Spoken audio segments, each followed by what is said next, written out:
ये है 11 वर्ष की साक्षी सुधाकर राव वाघमारे, जिसके माता और पिता का देहांत हो चुका है। माता पिता के देहांत के बाद साक्षी अपने परिजनों के यहाँ गोरावाड़ा दीक्षा भूमि में के पास रहती है। मेरा नाम साक्षी सुधाकर वाघमारे है। मेरी मम्मी की डेथ हो गई है। उसमें मेरी मम्मी मेरी बड़ी मम्मी को देखने गई थी। फिर मेरी मम्मी टिफ़िन देने के लिए गई थी, तब मेरी मम्मी बाहर निकली थी, तब वो छत है क्या वो गिर गई। पापा की भी डेथ हो गई और मेरे पापा स्टाइल के काम करते थे और उनकी भी डेथ हो गई। अच्छा। जब हमारी टीम पता पूछते पूछते साक्षी के यहाँ पहुँचे तो पता चला है कि साक्षी के माता पिता का देहांत हो गया है और सरकार की तरफ से उसे कोई मदद नहीं मिल पा रही है। तो फिर TNN 24 न्यूज़ ने विस्तार से उसकी जानकारी लेकर आप तक पहुंचाया है। मैं सुनीता ठाकरे सामाजिक काम करती हूँ। भांडेवाड़ी की एक महिला है, उसका नाम वनीता वाघमारे करके है। उनको वाघमारे जो थे उनको दो बीबी थी। पहली बीबी थी, उनकी डेथ हो गई। फिर वनीता से उन्होंने शादी की। वनीता से शादी होने के बाद पहली वनीता की जो बड़ी बहन थी वो मेडिकल में एडमिट थी, तो उनको देखने के लिए गए। उनको देखने के लिए जाने के बावजूद वहाँ पे टिफ़िन लेके गए थे वो, मगर ऐसा हुआ मेडिकल की जो छत थी उसमें सलाखें नहीं थी। जो कारपोरेशन जो काम करते हैं, जो भी बांधकाम करते हैं, तो इन्होंने ध्यान रखना चाहिए कि मेडिकल की जो छत है वो बांधकाम करते हैं उसमें सलाख न होती हुई वो सलाख छत कैसी गिरी वो पता नहीं। उसमें एक सावनेर का व्यक्ति था और एक भांडेवाड़ी की महिला थी वनीता, उनकी डेथ हो गई। कब की घटना है? ये 12/12/19 की घटना है। तो उसके बावजूद वो महिला की डेथ हो गई। तो ये लड़की का आज कोई भी नहीं है, निधि का कोई भी नहीं है। ये लड़की को अपन लोगों ने मदद करना चाहिए। जो भी है इसकी पढ़ाई लिखाई से लेके जो निधि इसको मिलती है, आज उसको 2 लाख की निधि मिली, मगर उसके घर में बड़े पापा के यहाँ भांडेवाड़ी प्लॉट में जाने के बावजूद उसके जो बड़े पापा ने, इनका नाम न बताते हुए दूसरे का नाम शो करे, तो उनको चेक मिला था 2 लाख का, मगर वो चेक दूसरी बेटी को बताने के कारण वो चेक स्टॉप हो गया। उनके मौसाजी ने स्टॉप कर दिए। उसके बावजूद भी वो लड़की को कहीं से मदद नहीं मिल रही। मौसाजी दर दर के ठोकरे खा रहे हैं कि बच्ची का एजुकेशन है, बच्ची की पढ़ाई लिखाई है। जो अभी जो गर्मा गर्मी जो चीज़ होती है वो आगे नहीं होती है। इसका टाइमिंग पीरियड निकल जाने के बावजूद इसको कोई मदद नहीं करेगा। जो अभी 12/12/19 में जो घटना घटी है उसके अभी उनको 1 महीने में वो चेक इशू होना चाहिए। दूसरी बावजूद बच्ची की पढ़ाई लिखाई से लेके वो पूरा एजुकेशन का है गवर्नमेंट ने उठाना चाहिए, क्योंकि गवर्नमेंट का छत जब गिरता है तो गवर्नमेंट ना बच्ची का पूरा देखरेख करना चाहिए।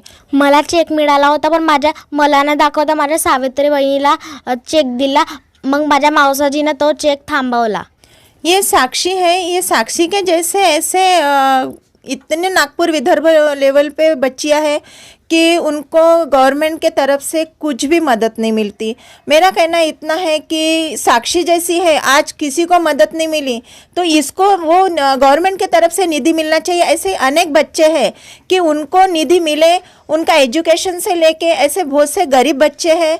मेरा कहना इतना है कि इनको निधि जो मिलती है इन तक नहीं पहुंचती है। बीच के जो लोग हैं वही खा लेते हैं, उन तक पहुंचती है, मगर ये गरीब लोगों को कुछ समझता नहीं है। जो बच्चे हैं, बच्चों को गरीब है, स्कूल जाते हैं, स्कूल जाने के बावजूद भी इनका एजुकेशन ये गवर्नमेंट ने करना चाहिए। मेरा इतना। तो बेटा, गवर्नमेंट की तरफ से कुछ सहायता मिली आपको? सरकार की तरफ किसी की तरफ से कुछ सहायता नहीं मिली। 2 लाख का चेक दिया है सरकार ने। हाँ, तो उसका क्या हुआ? 2 लाख का चेक मिला है। उसमें मेरे पापा को 2 बीवियाँ थी, उसमें से वो बीबी मर गई, उसकी एक लड़की और लड़का था।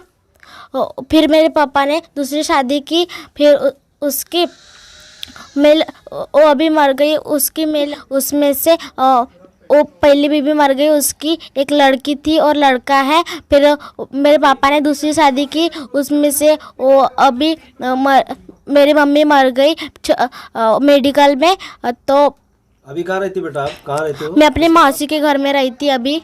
अच्छा, मौसी कह रहे थे। कैसे रखते मौसी मौसा, अच्छे रखते कि तकलीफ देते कुछ? नहीं, मेरी मौसी मौसा अच्छे रखते मुझे। और कहाँ रहना चाहते हो तुम? मैं अपने मौसी के घर में रहना कि वो चाहती हूँ। पहली माँ के दूसरी वाली जो माँ है उसके वहाँ रहना चाहते हैं या मौसी के पास? मौसी के पास रहना चाहती ये हूँ। गोरेवाड़ा में? हाँ। ठीक। स्कूल वगैरह पढ़ने का इरादा है अभी? स्कूल एजुकेशन, स्कूल जाओगी? हाँ। जा रही हो स्कूल? नहीं, अभी छुट्टियां हैं, लेकिन स्कूल पढ़ोगी ना? हाँ। आगे पढ़ना है ना आपको? हाँ। अच्छा, तो क्या सरकार से क्या मदद चाहती हो आप, गवर्नमेंट से? एजुकेशन। हाँ, मतलब पढ़ाई पढ़ना चाहती है यार, पर सरकार से आप वो मदद चाहती है कि आपको एजुकेशन मिले। मुझे सरकार से कोई मदद नाही मिल रही है। माझे नाव साक्षी सुधाकर वाघमारे आहे। माझी मम्मी माझ्या मेडिकलमध्ये मरण पावली। माझी मम्मी माझ्या बडी मम्मीला बघायला गेली होती, तेव्हा माझी मम्मी टिफिन द्यायला गेली होती, तेव्हा माझी मम्मी बाहेर निघाली, ते भिंत आहे का नाही ते पडली, ते माझी मम्मी मरण पावली। तर माझ्या पप्पा पण नाही आहे, माझ्या पप्पाला 2 बायका होत्या, त्याच्यामधून एक बाई आहे ते मरण पावली। मग माझ्या पप्पानं माझ्या मम्मीसोबत लग्न केलं, ते पण मरण पावली। मला सरकारकडून कोणतीच मदत नाही मिळत आहे। 2 लाख रुपये भेटले ना तुम्हाला? हो, मला 2 लाख रुपये मिळाले, पण माझे बडप्पा वगैरे जे आहे त्यांनी ते 2 लाख रुपये मला न सांगता माझ्या बहिणीला दिले। काय केलं फिर सरकारनं? काय दिली काय? तुम्ही कोई कंप्लेंट वगैरे दिली काय? हो, पण कोणीच काही करत नाही आहे। सरकार? माझं नाव सुनीता सोमेश तबाने, ही माझ्या ताईची मुलगी आहे, वनिता सुधाकर वाघमार। मी हिला माझ्या मुलीसारखं सांभाळते, कारण की हिच्या घरचे लोक हिला काही सपोर्ट करत नाही आणि आजी वगैरे असून हिचा लाड वगैरे कोणी करत नाही, त्यामुळे हिला मी माझ्याकडे ठेवत आहे। आणि हिचं शिक्षणाचं वगैरे सरकारने हिला मदत करावी आणि हिची लाईफ सुरळीत जावी, हीच माझी विनंती आहे सरकारकडे। बस। कुठे राहता तुम्ही? मी गोरेवाड्याला राहते।